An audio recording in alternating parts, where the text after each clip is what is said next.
Good morning and welcome to an all-new Eye of the Tiger. I'm Monique Carey. And I'm Joseph Tillahan. This week is homecoming week. Today's theme is band t-shirts, tomorrow is Western, Thursday is disco, and Friday is orange and black.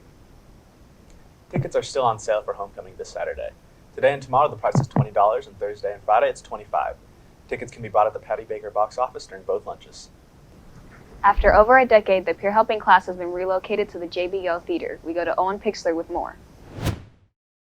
Due to the removal of the portables this year, the Peer Helping class has been relocated to the J.B. Gale Theater. According to Peer Helping teacher Miss Erb, this change has brought many benefits with it. I was 20 years in the portables, and I got used to that community and learned to appreciate. I would teach peer helping anywhere because I just really love teaching peer helping. But the J.B. Gale is such a gift to our program because we serve other students, and already when we've had them down, it's nice to bring them into soft seats and speak with our sound system already set up in there. It's just a great venue for them all to learn public speaking and their team building. And I just love the space. I feel pretty spoiled that we can kind of showcase who peer helpers are. At back to school night, you could tell that parents were really pleased to see something that felt very professional for their kids. Yeah. You know, I miss the community out there. We used to call it Portaville and Puerto Vallarta. And we were out there so many years, all of us. So 20 years out there, seeing the same people when we used the portable bathrooms over the years. So I really miss that, but I think it is a huge improvement on our campus. When I worked the football game recently, selling tickets, just seeing the student parking lot, it looks much nicer now and cleaner. So, and I'm very thankful for our new space. So even though I had 20 years out in the portables, I feel like where we're at is so much better for the program, and we're so thankful to be here right now. Ms. Erb believes that the new environment will prove to be supportive of the class's many activities. PE classes here now, instead of going into the gym, it's more intimate. With all the health classes coming in, we've already served a couple of them. They love the space. It's a lot easier to connect and serve them. We're not all just sitting on the floor of a portable. We used to pile 100 people on the carpeting in the portables, and now it's like we have nice seats for them, and it's a better way to connect and communicate. The sound is better. We're actually just loving it. According to students enrolled in the Peer Helping class, the relocation brings much-needed comfort and space. For the J.B. Gale Theater and the portables, it's definitely when we do freshman reach-outs, which we're going to start doing here in the next couple of months, it's definitely going to be easier because there's going to be more space and actual seating for us to have the stage to talk to them about the messages that we're doing and then have actual comfortable seats to sit in, where in the portable they would have to sit on the floor. And the wood chairs were not really that comfortable to sit in.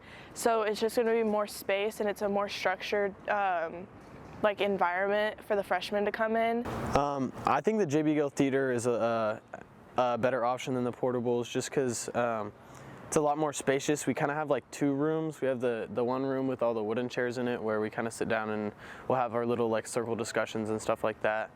We'll play a couple games in there, but most of our games are played in the J.B. Gale. It's a lot easier to speak in the J.B. Gale because you're on the stage and all the seats are set up to watch what's going on in the stage, so I feel like it's a lot better for speaking and stuff like that. Thanks, Owen. And now we go to Quincy Anderson with sports. Good morning and welcome to this Tuesday's edition of EOTSN. I'm Quincy Anderson. Starting with water polo, the girls went 2-2 at this year's shootout with wins against Gregory and Encinal, along with a win yesterday against Dixon. The boys also beat Dixon in an easy 21-8 win. Yesterday, girls volleyball lost to West Park 2-3 and flag football lost to McClatchy. In other sports news, recently some of the varsity football players have been coaching the junior Tigers team. We go to Cole Takahashi with the full story. Some varsity football players have been given extra time by coaching the future of Roseville High School football. My junior Tigers, that's where I started. I started playing football for junior Tigers, so I just want to give back, just give back to junior Tigers, help the little kids out, teach them.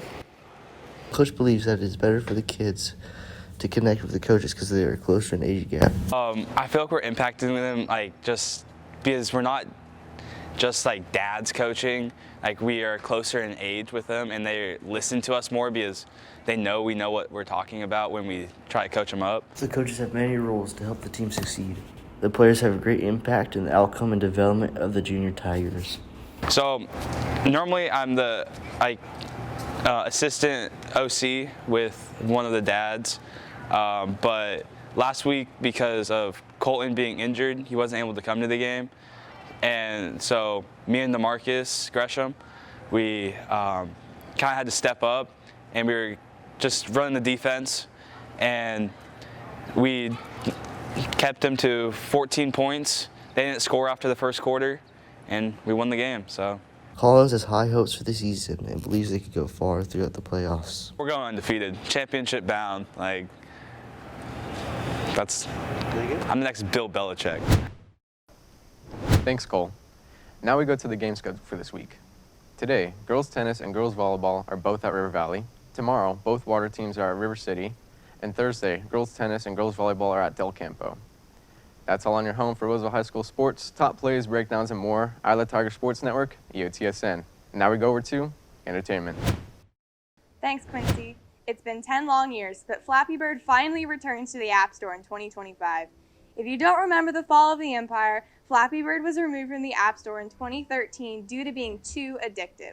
Flappy Bird is being reintroduced to society not by the original creator, but by the Flappy Bird Foundation, who may have purchased the rights from Game Tech Holding, or only own the Flappy Bird trademark, not the copyright itself. Tweets from the original creator suggest the latter, but we may never know. America's favorite time waster has received some updates while it's been away, with 4 new characters to play alongside the original Flappy Bird.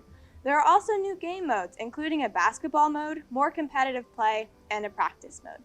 I have a lot of fond memories playing Flappy Bird on my dad's phone as a kid, even though he probably still has it buried somewhere.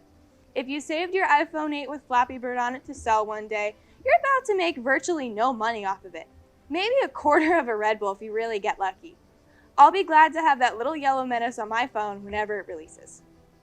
In movie news, Venom: The Last Dance had its trailer release on June 3rd for an October release date. It looks a lot like Alien vs. Predator if the alien was a symbiote and the Predator was also a symbiote. The plot is simple. The end is nigh for Venom and Eddie Brock because Venom's species has finally caught up to him. It doesn't look bad necessarily, but I can feel it in my bones that it will receive the Rise of Skywalker treatment, hated by all except those who adore Adam Driver. Just to round out our show, Lizzie McAlpine announced a single, Pushing It Down and Praying, to be released on Friday. That's all for now. I'm Alyssa Davis, and now we go back to news. Thanks, Alyssa. One student has found a passion for aerial performing. We go to Addie King with more. Piper Salisbury is an aerialist at Flip to It Sports Center. Salisbury does performances and competitions. She does group performances with their coworkers and solo online competitions, where she was awarded first place in the hoop category. I mean, I do performance bike. We just recently did one for a birthday party, which is actually really funny, but it was really fun. And it's like a super fun way to like connect with other aerialists because we're all like coordinating and choreographing like what you're seeing. Salisbury plans to grow and expand on the sport of aerial up to when she graduates, and she shines in teaching kids to reach new heights like herself. I do like love it a lot that like I will continue to like do it until my high school career is over, like until I graduate. And I am also like coaching it now, and I work here. And I think that's a really fun way to still explore aerial slopes more. Salisbury's coach, Charlie Magnuson, has been coaching Salisbury for 4 years and believes that Salisbury is striving in aerial and taking it to the next level. Piper is a phenomenal aerialist. She always strives to reach new heights and push herself to her limits. She's never afraid of a challenge. She loves to learn new skills that are really hard for her and then have to figure out how to twist through it or work it out or break it down. Salisbury believes that everyone should try aerial, and seeing the smiles on her students' faces makes her happy that she could help everyone feel good about themselves and in their sport. I think everyone should do it. I think it's super fun. I mean, like, I have a lot of students who, like, I help, like, I don't know, I help them, like, achieve something or, like, help them learn a new move, and they're so happy, and it makes me so happy that, like, I could help them do that. And so, like, I just think it's really fun when, like, more people get into slopes. Thanks, Addie. That's it for us today on Eye the Tiger. And remember, we're always on eyeofthetigernews.com. See you next time.